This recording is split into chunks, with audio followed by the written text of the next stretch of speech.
एक से आप सभी का बहुत बहुत स्वागत है। हैदराबाद नवाबों का शहर कहलाता है, पर्ल्स का शहर भी कहलाता है ये, और वहीं तेलंगाना की सत्ता का केंद्र भी है हैदराबाद। और जब बात तेलंगाना की हो तो 2014 में बना ये राज्य, इसमें पिछले 10 सालों के इतिहास को देखें तो इस बार के लोकसभा चुनावों में राजनीतिक समीकरण और सत्ता का रुख दोनों अलग अलग है।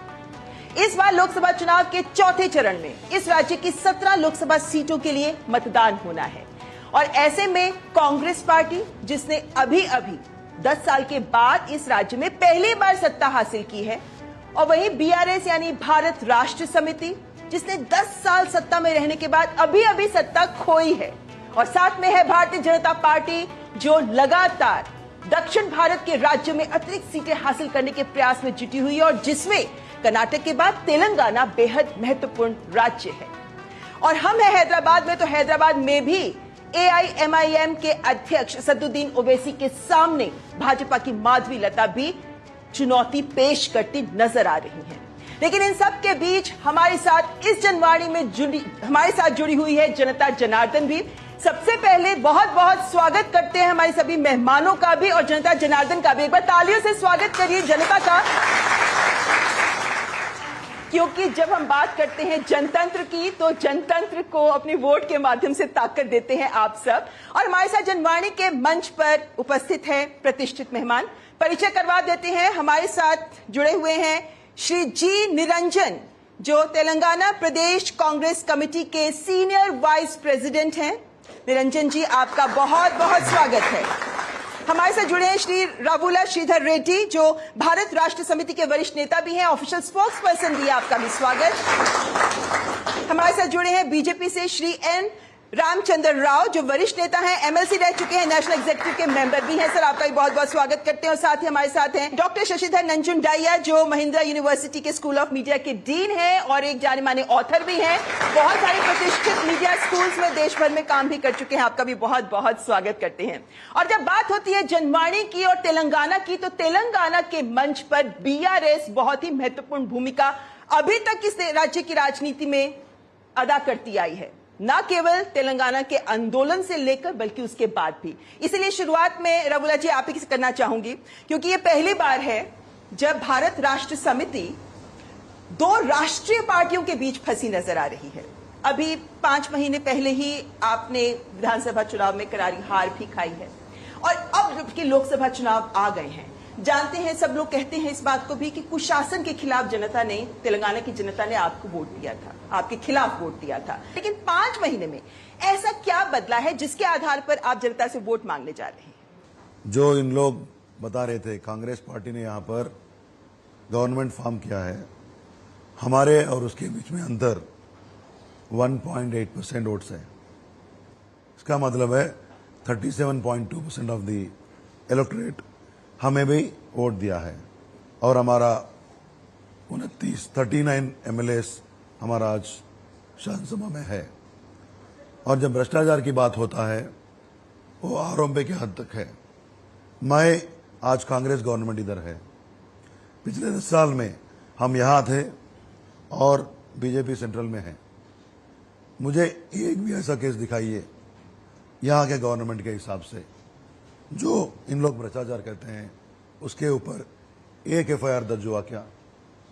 जो भी चीज देख लीजिए, आरोप लगाते हैं, कहानी बनाते हैं और झूठा इल्जाम लगाते हैं। झूठा इल्जाम लगाना, जुमला हमला करना बीजेपी का काम है।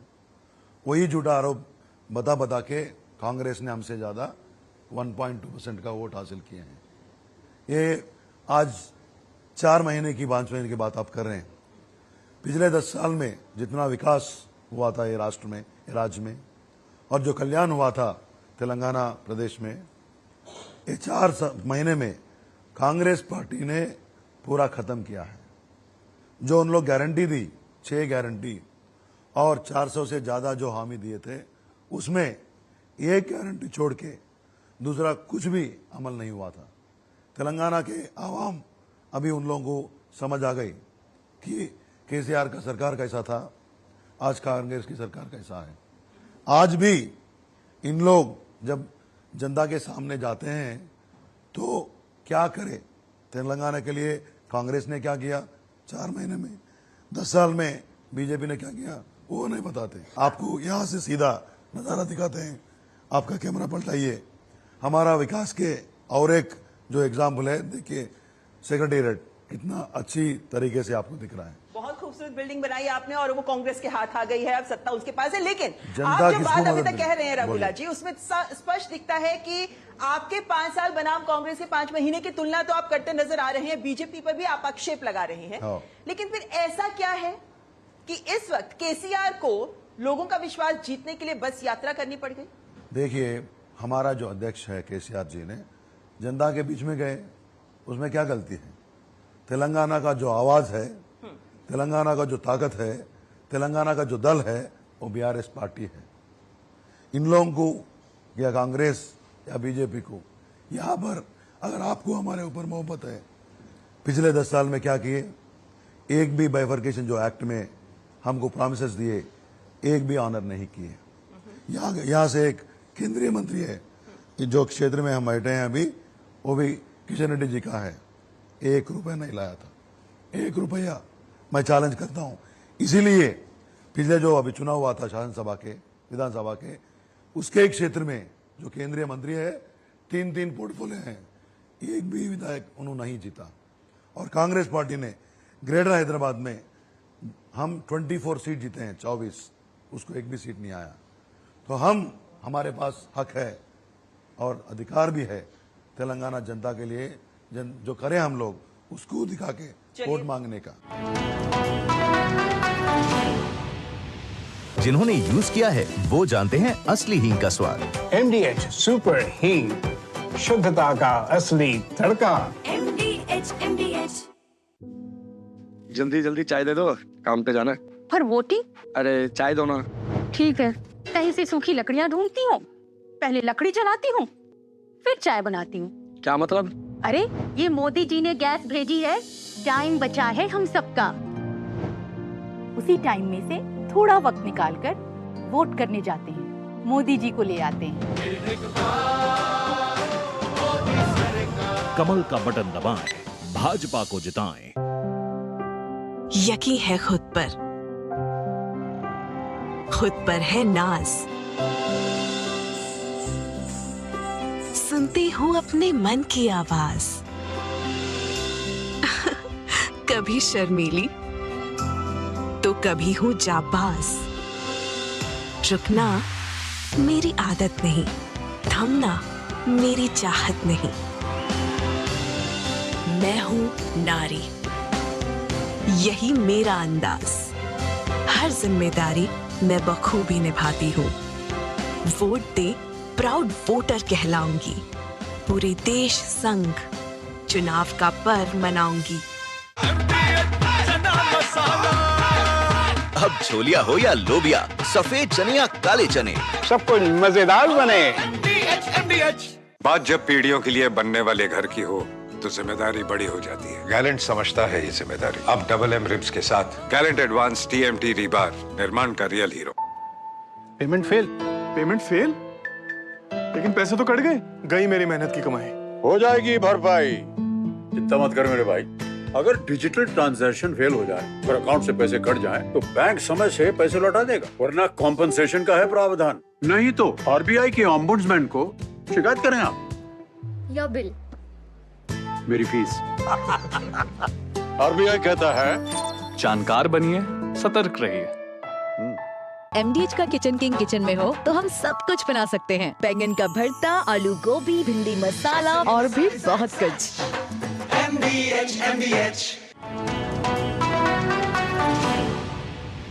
हमारे साथ जी निरंजन जी भी जुड़े हुए हैं। जी निरंजन जी, आप तो कांग्रेस के साथ दशकों से जुड़े हुए हैं, जमीन पर काम भी करते रहे हैं, लोगों के साथ भी जुड़े रहे हैं। कांग्रेस की जब जीत हुई तब ये बात कही गई कि ये कांग्रेस की जीत नहीं बल्कि बीआरएस की हार थी। बीआरएस के खिलाफ वोट दिया है जनता ने, वो बात सही है। उनका कहना है कि मत प्रतिशत हमारा थोड़ा ही कम हुआ है। लेकिन अब कांग्रेस के सामने भी एक चुनौती है ये कि पिछली बार की 3 लोकसभा सीटों से आगे बढ़कर अब इस बार चूंकि सत्ता पर आप काबिज हैं और पिछले 10 साल देखें तो हम ये पाते हैं कि इस राज्य ने सत्ता पर जो पार्टी आसीन रही है उसको ज्यादा सीटें दी हैं 17 में से।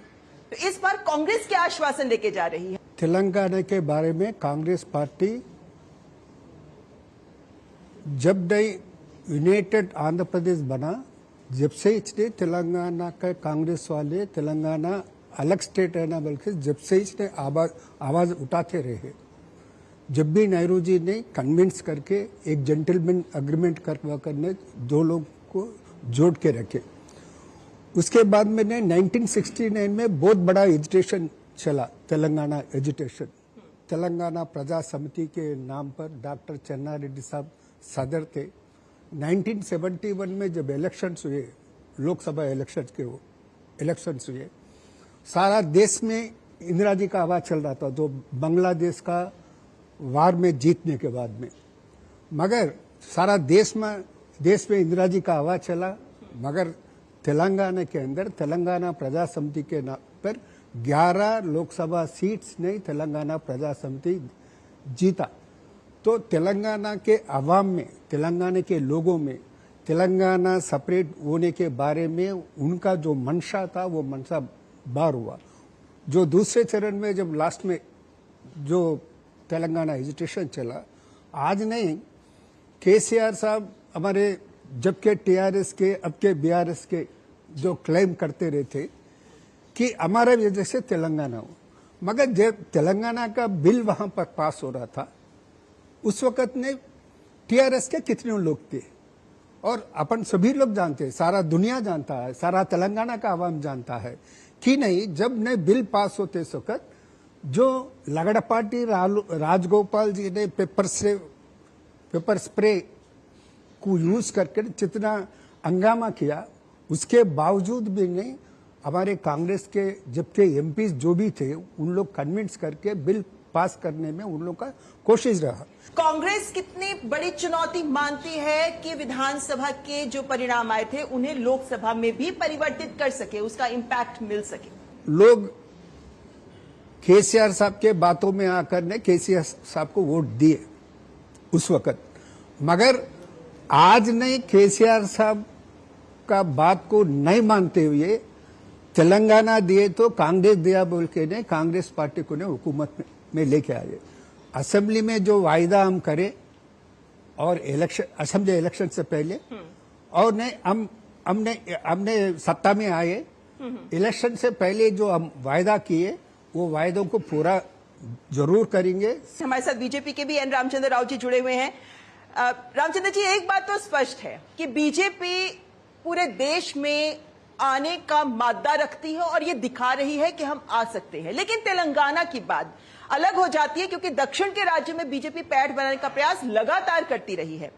तेलंगाना में ये जो बदले हुए राजनीतिक समीकरण है, इनके बीच हम देख रहे हैं कि अमित शाह जी ने कहा है कि 10 सीटों का लक्ष्य रख रहे हैं, हम 35% वोट का भी रख रहे हैं लक्ष्य। कहां तक कितना व्यवहारिक लगता है ये लक्ष्य जमीनी काम को देखकर? किस आधार पर भाजपा बेहतर प्रदर्शन की उम्मीदों को धार देती नजर आती है? आज भारतीय जनता पार्टी पूरे देश में ये फैल रही है, सब ये है जो सर्वव्यापी सर्वस्पर्शी की तरह। पहले नॉर्थ ईस्ट में भारतीय जनता पार्टी थी नहीं, अब नॉर्थ ईस्ट में सारे राज्य हमारे साथ हैं। ईस्टर्न इंडिया में भी हमारी उतनी बड़ी ताकत नहीं थी, अब वहां भी हम ताकत बन चुके हैं। अब साउथ में मैं आपको बताना चाहता हूं, ये साउथ में इस बार सबसे बड़ी पार्टी भारतीय जनता पार्टी उभर के आएगी। इसलिए मैं कहना चाहता हूं कि कर्नाटक हो या केरल हो या तमिलनाडु हो, आज तमिलनाडु में भी जो परिस्थिति है, आज डीएमके की तुलना में आज Bharatiya Janata party nearest rival दिखती है, एआईएडीएमके नहीं दिखती है। यहां भी जो है आज बीआरएस जो है वो अपना सत्ता खोने के बाद भारतीय जनता पार्टी आज कांग्रेस के साथ हम लड़ रहे हैं और हम कांग्रेस से ज्यादा सीट जीतेंगे। अमित शाह जी ने सिर्फ 10 सीट कहा था, लेकिन मैं पूरे विश्वास के साथ कह सकता हूं कि तेलंगाना में हम 12 सीट जीतेंगे, ये हमारा विश्वास है। और दक्षिण भारत में सबसे बड़ी पार्टी की तरह उभरेगी। ये दक्षिण, ये उत्तर, ये सब का जो डिविजिव पॉलिटिक्स है ये कांग्रेस पार्टी कर रही है। देश को साउथ और नॉर्थ के बीच में तोड़ने की कोशिश कर रहे हैं और हम जोड़ने की कोशिश कर रहे हैं। हालांकि वो कहते हैं कि वो जोड़ो यात्रा करते हैं, ये तो तोड़ो यात्रा है भारत देश को। और भारतीय जनता पार्टी पूरा विश्वास करती है कि भारत की जनता आज मोदी जी की सरकार को उन्होंने देखा है, परखा है 10 साल, और जो प्रगति इस 10 साल में हुई है उसको विश्वास करेंगे और सबका लेकिन- साथ, सबका विकास, सबका प्रयास के साथ हम जरूर दक्षिण में ज्यादा सीट आएंगे और तेलंगाना के हद तक हमको यहाँ पर 17 में से रामचंद्र जी, हम 12 सीट आपने जीतेंगे। कांग्रेस पर आरोप लगाया उत्तर और दक्षिण भारत में विभाजन करने का। कांग्रेस आप पर आरोप लगाती है पोलराइजेशन का, कि आप मतों का ध्रुवीकरण करते हैं, कि जिस तरीके का आक्रामक प्रचार बंडी संजय करते हैं या माधवी लता करती हैं या आपके अन्य नेता करते हैं, उससे ध्रुवीकरण हो रहा है। जीत का फॉर्मूला है ये? मैं तो मानता हूं कि ये ध्रुवीकरण नहीं है। हम वोट बैंक पॉलिटिक्स के खिलाफ हैं। हम ये नहीं चाहते हैं कि भारत देश को यहाँ पर धर्म के आधार पर या जाति के आधार पर, मजहब के आधार पर, प्रांतों के आधार पर, भाषाओं के आधार पर तोड़ा जाए। हम चाहते हैं कि भारत एक है और सबके लिए एक ही तरह का न्याय होना चाहिए, वन पीपल वन नेशन। हम उस पर जब बात करते हैं तो कोई अगर समझता है कि किसी धर्म या मजहब के विरोध बात करें, ये गलत है। मैं पूरी तरह से विश्वास करता हूं, मैंने कहा कि सबका साथ तो सबका विकास और सबका प्रयास, यही हमारा है और हम आगे उसी से हम जाना चाहते हैं। और किसी ने कह दिया कि हम किसी मजहब के विरोध हैं, वो गलत है। हम किसी मजहब के विरोध में नहीं है, हम तुष्टीकरण की राजनीति नहीं करते हैं। उसको अगर कोई सोचता है कि ये कम्युनल पॉलिटिक्स है तो वो गलतफहमी में है। जी, डॉक्टर शशिधर हमारे साथ हैं। इस बार के चुनावों में हम देख रहे हैं, लोकसभा चुनावों में कांग्रेस पार्टी कह रही है कि हम 14 सीटें ला सकते हैं, बीआरएस कह रही है 10 से 12 सीटें हमारी आ सकती हैं, बीजेपी का टारगेट है हमें 10 सीटें हासिल करनी है। लेकिन बाकी राज्यों में हम देखते हैं कि सब कहते हैं कि हमें पूरी सीटें, हम सारी सीटें ला सकते हैं। लेकिन ऐसा क्या कारण है? क्या आत्मविश्वास की कमी है यहाँ की पार्टियों में? कौन से ऐसे जटिल समीकरणों का कारण है कि कोई पार्टी ये नहीं कह रही कि 17 में से 17 सीटें हम लाने का प्रयास कर रहे हैं? अगर आप 17 मल्टीप्लाइड बाई 3 करें तो 51 सीटें हो जाती है। तो जाहिर है कि एक तरह का लॉजिक भी वहां चल रहा होगा कि अच्छा हम इतना टारगेट कर रहे हैं। शायद ये दिग्गज नेता है, थोड़ा रियलिस्टिकली बोल रहे हैं, आंकड़ा सामने रख के चलते हैं। काफी वो रियलिस्टिकली बोल रहे हैं। हाँ। लेकिन वो फिर भी जाहिर है कुछ तो कहीं पे तो इन्फ्लेशन होगा ही होगा। कुछ पार्टियां अपने आप को बहुत कंजर्वेटिवली एक नंबर आपको देंगी ताकि कमिट ना कर लें, और कुछ पार्टियां ऐसे। एक तो आंकड़े जब ज्यादा बताती हैं पार्टियां, उसमें साइकोलॉजी ये होता है, सोशल साइकोलॉजी, कि ये लेकर चलते हैं कि लोग काफी हद तक उस पार्टी का समर्थन करते हैं जिनके जो ज्यादा दावा करती है। यानी कि अगर दिख रहा है कि ये विनिंग पार्टी है, विनिंग हॉर्स है, तो उसको बैक करने वाले ज्यादा लोग होंगे। ये साइकोलॉजी लेके चलते हैं। हालांकि ये सही है या नहीं है वो अलग बात है। लेकिन तेलंगाना में जैसे आपने कहा कि साइकोलॉजी जो भी हो, लेकिन उस साइकोलॉजी को प्रैक्टिकली सोच के शायद ये आंकड़े सामने रखे जा रहे हैं। लेकिन जनवाणी का मंच है ये, और जनवाणी में आगे हम बात करेंगे हमारे यहाँ उपस्थित जनता जनार्दन से भी। लेकिन उससे पहले यहाँ रुकेंगे एक ब्रेक के लिए। आप देखते रहें जनवाणी तेलंगाना से। अब तक टेस्टी राजमा बनाना नहीं आया। बिना एमडीएच राजमा मसाला के टेस्टी राजमा कैसे बनेगा? एमडीएच राजमा मसाला। क्या स्वादिष्ट राजमा बनाए। एमडीएच। राम राम भाई साहब, चले क्या? अरे कल शादी है, हम वोट डालने नहीं जा सकते भैया। बाबा, एक वोट दिए थे, किसान सम्मान का पैसा आ रहा है ना सीधा खाते में। जो हमारे लिए दिन रात दौड़ती हैं, आप उनके लिए तो कदम नहीं चल सकते। सयानी हो गई है, देखो। बातें बाद में, अभी आप जाओ। ठीक है। कमल का बटन दबाएं, भाजपा को जिताएं। आपकी सुरक्षा है हमारे लिए बहुमूल्य, इसलिए जब भी लें एलपीजी सिलेंडर जरूर कराएं प्री डिलीवरी जांच।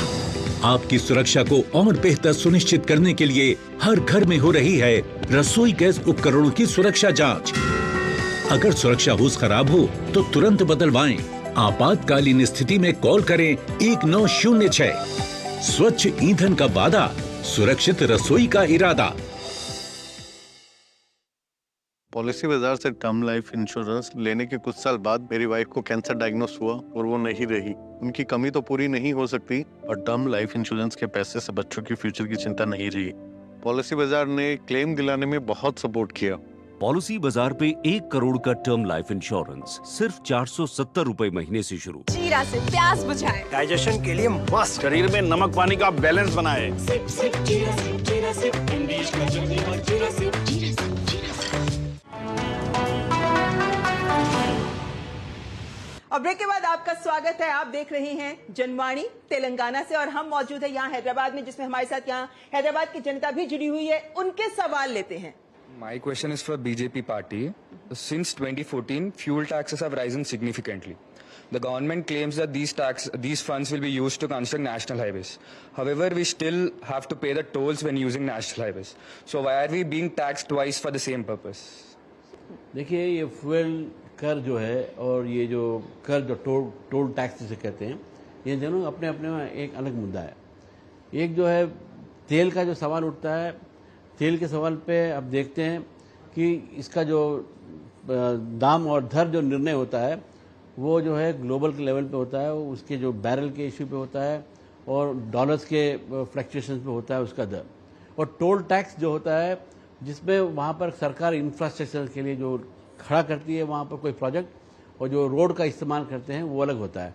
दुनिया में ऐसा कोई देश नहीं है जहाँ टोल टैक्स नहीं है। हर देश में मैं कम से कम 25 देश घूम के आ चुका हूँ, हर जगह पर टोल टैक्स होता है। ये एक तरीका है जो जनता का भी पार्टिसिपेशन हो उसमें। दूसरी तरफ किस लिए बढ़े हैं दाम, ऑयल के दाम, आपको भी समझना चाहिए। जब कांग्रेस की सरकार थी, यूपी की सरकार थी, 1,90,000 करोड़ रुपया वो ऑयल बॉन्ड्स के रूप में उन्होंने भारत पर कर्ज लगाया था। उसको कौन क्लियर करेगा? वो हमारी सरकार ने उसको क्लियर किया है। और इस सरकार को जब क्लियर किया है तो यूपीए ने जो देश की जनता पर टैक्स को थोपा है, उस टैक्स को हमने आज किया है। और वह दर भी जो है, ये जो पेट्रोल और फ्यूल टैक्स जो है कभी भी कम ज़्यादा होती रहती है। उसमें वैट करके एक अलग कंपोनेंट होता है टैक्स का।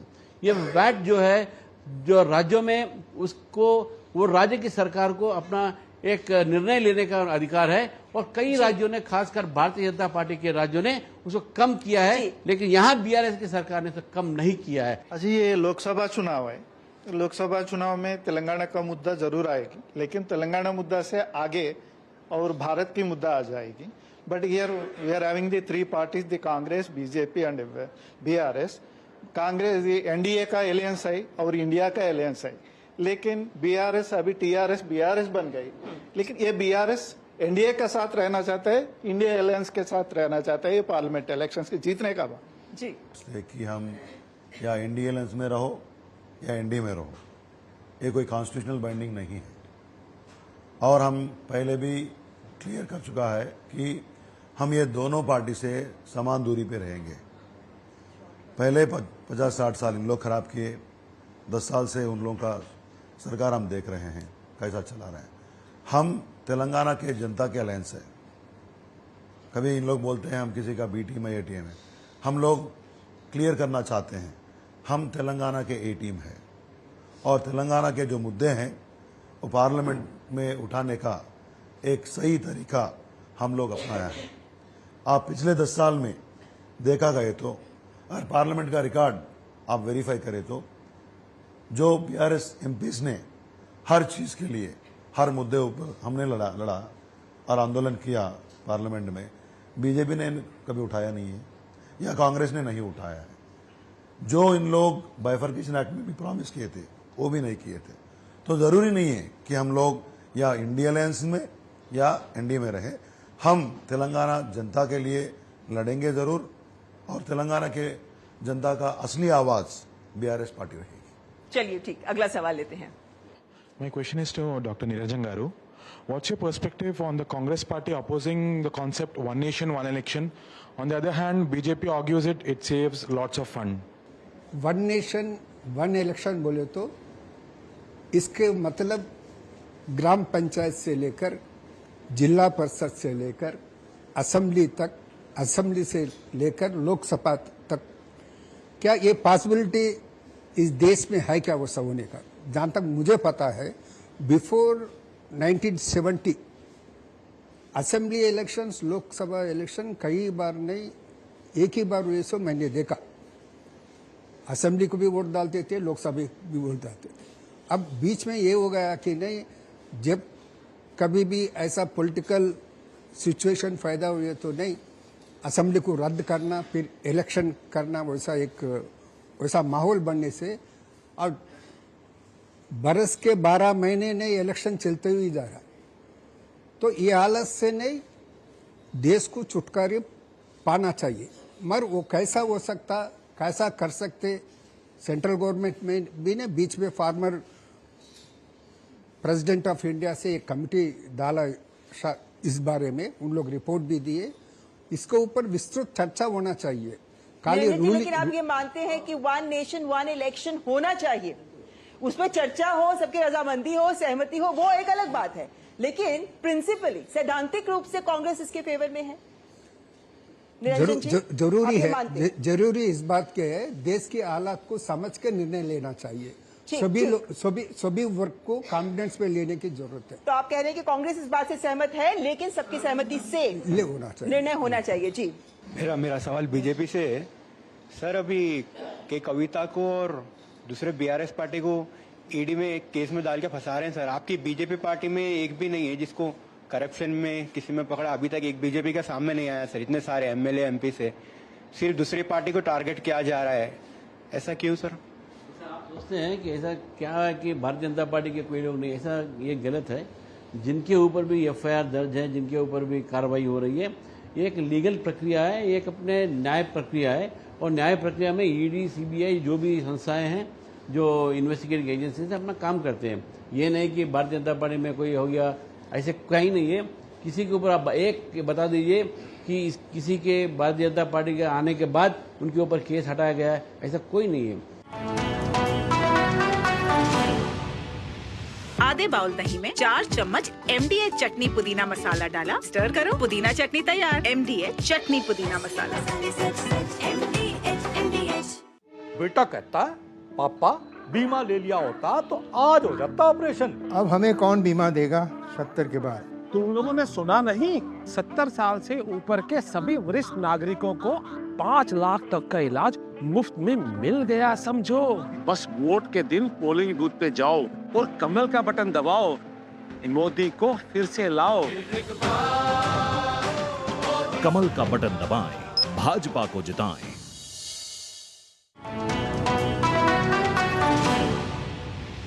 I'd like to ask this question to Shashidhar sir.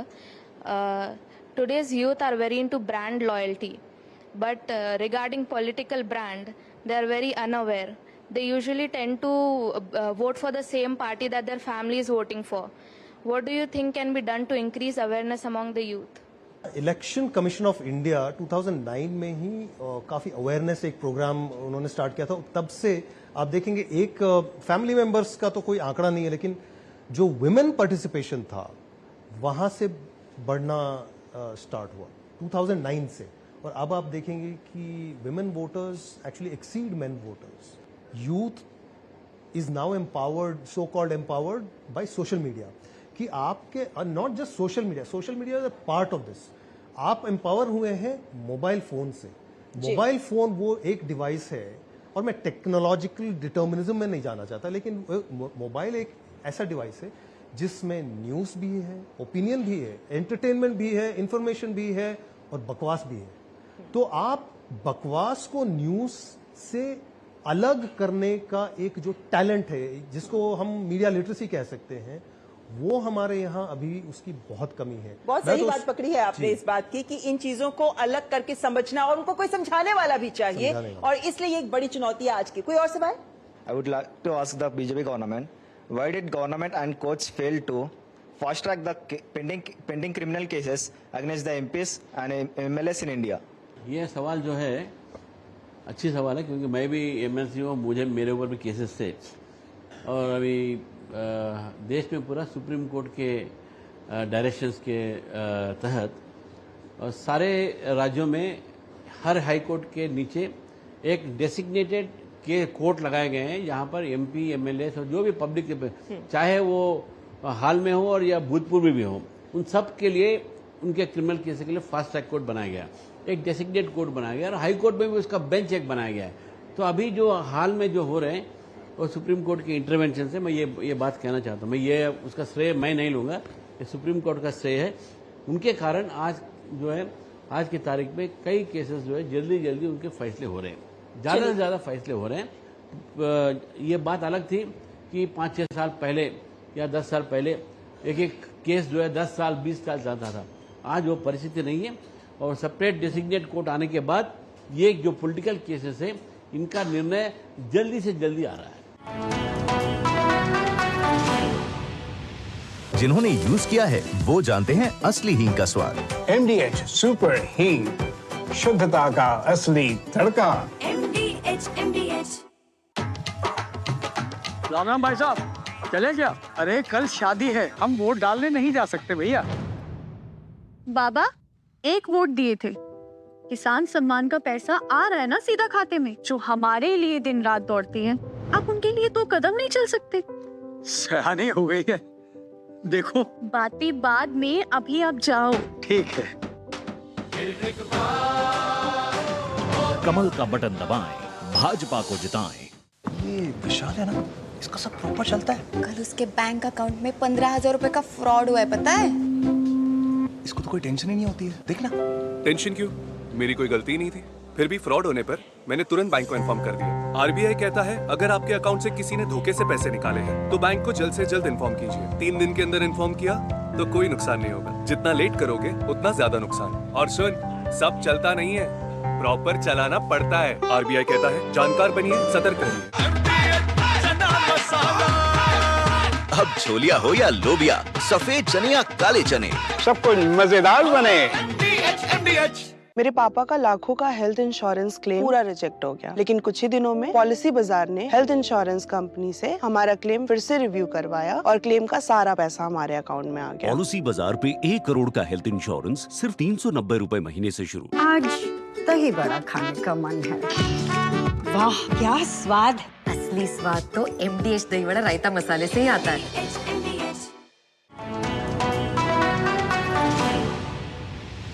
My question is to Congress, like since you are in power right now, my question is like there are still a lot of people who are economically in a good position and still hold a ration card. So like what's your take on this? मतलब समृद्ध है लेकिन ration card रखते हैं। जी चलिए, और सवाल। My question to the current Congress party is, there has been a very large increase in the number of female candidates standing up for elections, but in stark contrast to this, there's also a rapid increase in the number of cases of violence against women, jumping from almost 18,000 cases in 2019 to 22,000 cases in 2023. Moving and also a survey conducted by the National Health Family Health Survey of India, they've also found out that 84% of women who have been assaulted normalize and justify this kind of assault against them. Yeah. What is your question? So my question is, moving forward, what are we going to do to eradicate this? What are we going to do to fix this issue and nip this in the bud? Congress से है, आप सत्ता में हैं, तो राज्य की महिला आपसे सवाल कर रही हैं कि इनकी सुरक्षा को लेकर कितनी गंभीर है कांग्रेस? महिला के सुरक्षा के लिए इस राष्ट्र में ने कई कदम उठाए गए। खासतौर पर महिला IPS ऑफिसर्स को भी नियुक्त किए गए, शी टीम्स को भी नियुक्त किए। कुछ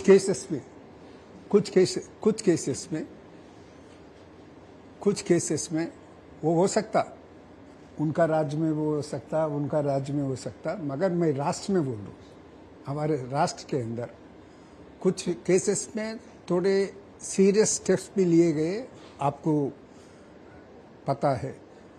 तो कांग्रेस का सरकार जो भी इस राष्ट्र में है, अब सख्त से सख्त कदम उठाएंगे और जो भी दोषी है उस दोषी को शिक्षा देने में कोई पीछे नहीं हटता।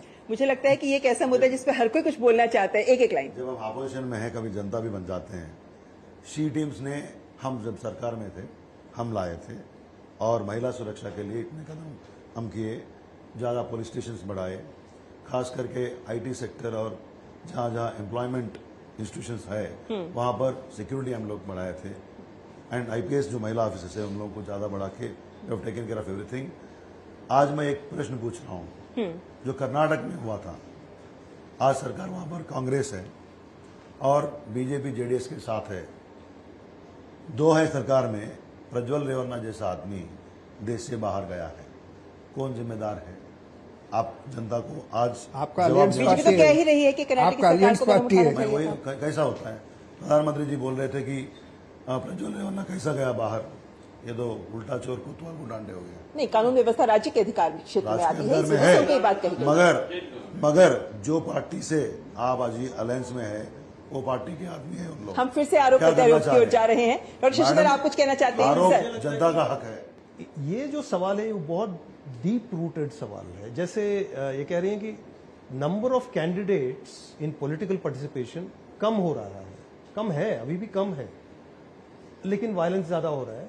लेकिन on the other hand irony ये है या विपर्यास ये है कि female participation in elections is going up. मतदाता, महिला मतदाताओं की तादाद बढ़ रही है, लेकिन उम्मीदवार कम हो रहे हैं। क्या महिला मतदाताओं का बढ़ना हम उसको एम्पावरमेंट की तरह देख भी सकते हैं? क्योंकि ये सोशल मुद्दा है। जहां पे क्राइम अगेंस्ट वुमेन ज्यादा हो रहा है, वहां पे कौन सा एम्पावरमेंट है? वो वहां पे कौन सा ऐसा क्या हो गया है जिसकी वजह से ये ऐसा बड़ा डिस्क्रिपेंसी आ रहा है? और वो just one second, I just conclude, क्योंकि इसमें आप अगर देखेंगे कि महिलाओं का जो पार्टिसिपेशन है, ये एक हार्वर्ड रिसर्च भी बता रहा है कि पॉलिटिकल पार्टिसिपेशन ज्यादा हो रहा है, लेकिन सोशल पार्टिसिपेशन अभी भी वैसा का वैसा। अब लेबर फोर्स का पार्टिसिपेशन देख लीजिए, बिल्कुल वो वैसा का वैसा है। जैसे कुछ योजनाएं भी ऐसी हैं जो किचन में घुसती हैं, लेकिन इसका मतलब महिला को किचन में रखा जा रहा है। सो ये एक छोटा सा बड़ा जटिल क्षेत्र है, सवाल है ये, जिसका जवाब भी हम ही लोगों को ढूंढना पड़ेगा। मेरा कहना यह है कि नरेंद्र मोदी जी ने जो 30% आरक्षण जो महिला इनके दिया है, नारी बंधन विधेयक, नारी बंधन इस योजना में जो पास हुआ, तो मैं समझता हूं कि आने वाले दिनों में नारियों को, मतलब महिलाओं को सादीकरण ज्यादा होगा, एम्पावरमेंट ज्यादा होगा, और उनको पॉलिटिकल कॉन्शियसनेस अभी से शुरू करना पड़ेगा। लेकिन रामचंद्र जी, फिर भी सवाल, इस वक्त सवालों के घेरे में तमाम पार्टियां हैं। आपके पास मौका था, क्यों 2029 की वेट कर रहे हैं? इस बार भी तो महिलाओं की उम्मीदवारी ज्यादा बढ़ा सकते थे, नहीं बढ़ाया किसी ने। राजनीतिक कई पार्टियां ने हमको सपोर्ट नहीं किया था ना उस समय पर भी। ये तो पहली बार है, आज हमारी बहुमत है, इसलिए हम ला सके हैं। मोदी जी ने पोस्ट ग्रेजुएट दिया है, मालूम नहीं कि पास होता है नहीं होता है। नहीं, नारी बंधन तो चलो अब कानून बन गया, लेकिन उसकी इम्प्लीमेंटेशन के लिए हमें 2029 की वेट करने की बजाय आप पार्टियां इस बार भी ज्यादा महिला उम्मीदवारों को खड़ा करके अपनी तो जवाबदेही तय कर ही सकती है। सबसे पहला कई दशक पहले यूनाइटेड आंध्र प्रदेश में लोकल बॉडी सिलेक्शन में 50% रिजर्वेशन कांग्रेस पार्टी ने दिया। आधे बाउल दही में 4 चम्मच MDH चटनी पुदीना मसाला डाला, स्टर करो, पुदीना चटनी तैयार। MDH चटनी पुदीना मसाला। बेटा कहता है, पापा बीमा ले लिया होता तो आज हो जाता ऑपरेशन। अब हमें कौन बीमा देगा 70 के बाद? तुम लोगों ने सुना नहीं? 70 साल से ऊपर के सभी वरिष्ठ नागरिकों को 5 लाख तक का इलाज मुफ्त में मिल गया, समझो। बस वोट के दिन पोलिंग बूथ पे जाओ और कमल का बटन दबाओ, मोदी को फिर से लाओ। कमल का बटन दबाएं, भाजपा को जिताएं। MDH का किचन किंग किचन में हो तो हम सब कुछ बना सकते हैं। बैंगन का भरता, आलू गोभी, भिंडी मसाला और भी बहुत कुछ। MDH। बहाना नंबर 11, नींद पूरी करने का डे। बहाना नंबर 28, ट्रिप पर जाने का day. 39, binge watch all seasons. 65, घर की सफाई का डे। एक वोट ना डालने से क्या होगा? और सबसे बड़ा बहाना, isn't it a holiday today? Holiday? 101 बहाने हैं वोट ना डालने के, पर इस चुनाव के पर्व में एक ही रीजन काफी है वोट डालने का। वो है हमारी रिस्पॉन्सिबिलिटी, देश और हमारे फ्यूचर के लिए।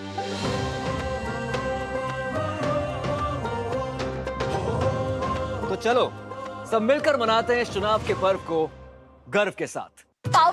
पाव भाजी को फेवरेट बनाता है MDH पाव भाजी मसाला। MDH पाव भाजी मसाला। MDH बनाए पाव भाजी लाजवाब। MDH। तो ये थे जनता के सवाल जिनके जवाब हमने ढूंढे, और अब आखिर में एक लास्ट कमेंट लेते हैं इन सभी से। चलिए रामचंद्र जी, आपसे शुरुआत करते हैं।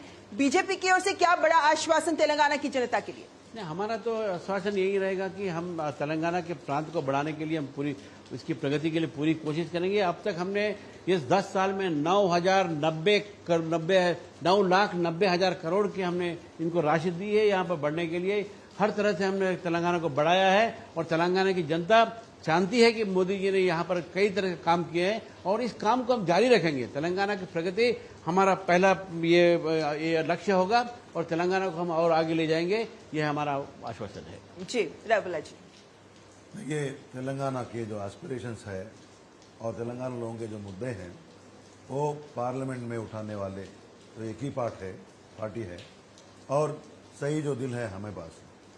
ये दो पार्टीज को अलग अलग इंटरेस्ट है, हमें तेलंगाना एक इंटरेस्ट है। इसलिए मैंने पहले भी बोला था, हम तेलंगाना का आवाज़ है, तेलंगाना का ताकत है और तेलंगाना के दल भी। तो यही बात हम लोग आज आवाम से बता रहे हैं जी। और पूरी मदद हमारे पास है। निरंजन जी, हम तेलंगाना के आवाम को शुक्रगुजार है जो हमारे कुने गुज़िश्ता असेंबली इलेक्शन में हमारे को जिताया। हमारे लिए अभी 4 साल 6 महीने 7 महीने अभी हमारे पास टाइम है। जो 6 गारंटीज हम लोग इलेक्शन से पहले दिए, उस पूरे 6 गारंटीज को अमल कर यहाँ पर जो अनएम्प्लॉयमेंट है वो अनएम्प्लॉयमेंट को दूर करने के वास्ते कोशिश करेंगे, महिलाओं के उन्नति के वास्ते कोशिश करेंगे। ये एजुकेशन सिस्टम में भी नहीं, लड़कों को नहीं, जैसा नहीं पब्लिक सर्विस एग्जामिनेशंस में नहीं पेपर्स लीक होकर जो तकलीफा उठाए लोग, एग्जाम्स कैंसिल भी हुई है, तो ऐसी नौबत नया जैसा एक सिस्टम हम बराबर करेंगे और जो कहा है वो करके दिखाएंगे। कांग्रेस ही कहना चाहती है करके दिखाएंगे। जी। डॉक्टर शशिधर, इस बार के तेलंगाना के चुनाव किन मायनों में ऐतिहासिक साबित हो सकते हैं? क्या एक नया चैप्टर लिख सकते हैं ये चुनाव में हमारे तेलंगाना के मतदाता? एक्चुअली क्या होता है, तेलंगाना एक तरह से क्योंकि वो एक एजुकेटेड लिटरेट राज्य है और छोटा राज्य है और काफी हद तक अर्बन है, इन द सेंस कि वो 40% अर्बन है। रूरल अर्बन मुद्दे दोनों उभर के आते हैं, तो लोग काफी हद तक सेंट्रल मुद्दे और स्टेट मुद्दे के बीच में फर्क देखते हैं। तो इसमें एक चीज आप नोट करेंगे कि इमोटिव इश्यूज जो होते हैं, जैसे किसी ने बोला कि भाग्यनगर बनाएंगे, वो किस हद तक लोगों का फैंसी कैप्चर करती है, ये डाउटफुल है। अच्छा। क्योंकि यहाँ के लोग काफी प्रैग्मेटिकली वोट करते हैं और यहाँ के लोग अपने अपने मुद्दों पे वोट करते हैं, काफी एक तरह से सेल्फ सेंटर्ड भी कह सकते हैं उनको, लेकिन इमोटिवनेस में वो पकड़ में नहीं आते। यानी भावनात्मक मुद्दों में नहीं उलझती तेलंगाना की जनता, जैसे इनका कहना है, बल्कि व्यवहारिक मुद्दों को लेकर आगे बढ़ती है। लेकिन इस बार तेलंगाना की जनता कौन सा दल है जो उनका विश्वास जीत पाएगा, किसको अपना मत देकर वो संसद तक भेजेंगे, ये जरूर देखना होगा।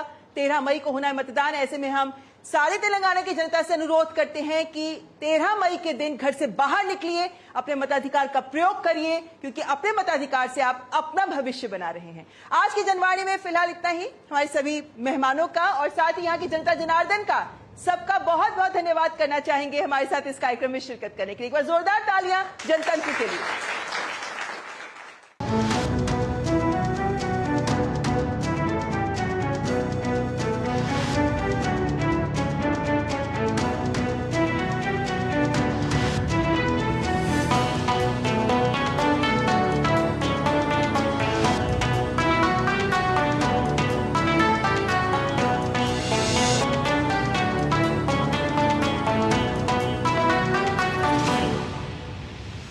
जनवाणी के प्रायोजक थे MDH, बढ़िया है, शुद्ध है। MDH मिर्ची, धनिया, हल्दी, असली मसाले, सच। MDH और गैलेंट एडवांस रबर, निर्माण का रियल हीरो।